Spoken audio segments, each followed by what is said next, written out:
بسم اللہ الرحمن الرحیم۔ حضرت ابو ہریرہ رضی اللہ تعالیٰ عنہ نے بیان کیا ہے کہ میں نے رسول اللہ صلی اللہ علیہ وآلہ وسلم سے سنا، آپ صلی اللہ علیہ وآلہ وسلم نے فرمایا کہ اللہ تعالیٰ نے رحمت کو جس دن بنایا تو اس کے 100 حصے کیے اور اپنے پاس ان میں سے 99 رکھے۔ اس کے بعد تمام مخلوق کے لیے صرف ایک حصہ رحمت کا بھیجا۔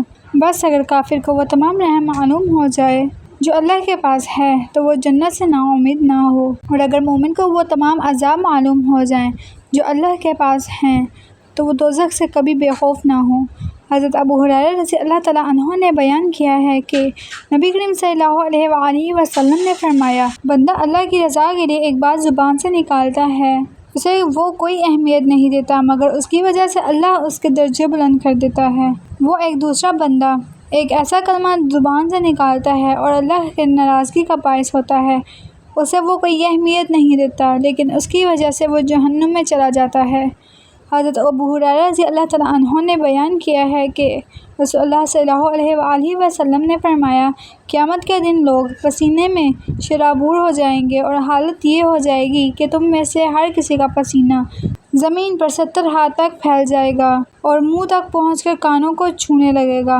حضرت ابو ذر غفاری رضی اللہ تعالیٰ عنہ نے کہا ہے کہ میں نبی کریم صلی اللہ علیہ وآلہ وسلم کے ساتھ مدینے کے پتھریلے علاقے میں چل رہا تھا کہ احد کا پہاڑ ہمارے سامنے آ گیا۔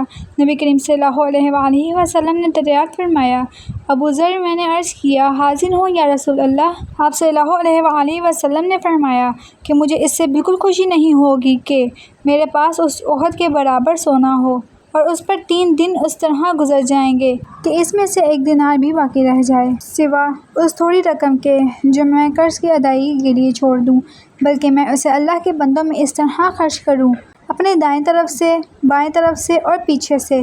پھر نبی کریم صلی اللہ علیہ وآلہ وسلم چلتے رہے۔ اس کے بعد فرمایا، زیادہ مال جمع رکھنے والے ہی قیامت کے دن مفلس ہوں گے، سوا اس شخص کے جو اس مال کو اس طرح دائیں طرف سے، بائیں طرف سے اور پیچھے سے خرچ کرے، اور ایسے لوگ کم ہیں۔ پھر مجھے فرمایا، یہیں ٹھہرے رہو، یہاں سے اس وقت نہ جانا جب تک میں نہ آ جاؤں۔ پھر نبی کریم صلی اللہ علیہ وآلہ وسلم رات کی تاریکی میں چلے گئے اور نظروں سے اوجھل ہو گئے۔ اس کے بعد میں نے ایک آواز سنی جو بلند تھی۔ مجھے ڈر لگا کہ کہیں نبی کریم صلی اللہ علیہ وآلہ وسلم کو کوئی دشواری نہ پیش آ گئی ہو۔ میں نے آپ کی خدمت میں پہنچنے کا ارادہ کیا لیکن آپ کا ارشاد یاد آ گیا کہ اپنی جگہ سے نہ ہٹنا جب تک میں نہ آ جاؤں۔ چنانچہ جب تک نبی کریم صلی اللہ علیہ وآلہ وسلم تشریف نہیں لائے میں وہاں سے نہیں ہٹا۔ پھر آپ آئے، میں نے عرض کیا، یا رسول اللہ، میں نے ایک آواز سنی تھی، مجھے ڈر لگا لیکن پھر آپ کا ارشاد یاد آیا۔ نبی کریم صلی اللہ علیہ وآلہ وسلم نے دریافت فرمایا کہ کیا تم نے سنا تھا؟ میں نے عرض کیا، جی ہاں۔ فرمایا کہ وہ جبرائیل علیہ السلام تھے اور انہوں نے کہا کہ آپ کی امت کا جو شخص اس حال میں مرے اس نے اللہ کے ساتھ کسی کو شریک نہ کیا ہو تو وہ جنت میں جائے گا۔ اگر آپ کو میری ویڈیو اچھی لگی تو ویڈیو کو لائک اور چینل کو سبسکرائب ضرور کریں۔